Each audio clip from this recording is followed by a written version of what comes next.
and Pakistan war. Thank you for praying. Until yesterday, President Trump didn't want to be involved in talks. Yesterday, you saw Fox News interview with Vice President who doesn't want to be involved in India-Pakistan war.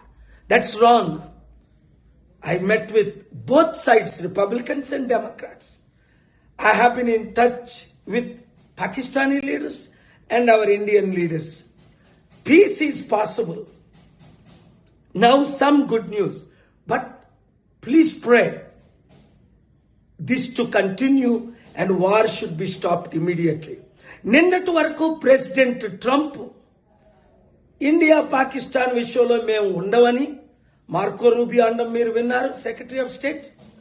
Vice president Pence చెప్పడం మీరు విన్నారు. కానీ నేను hope విడిచిపెట్టలేదు, push చేస్తూనే ఉన్నా, ప్రార్థిస్తూనే ఉన్నా.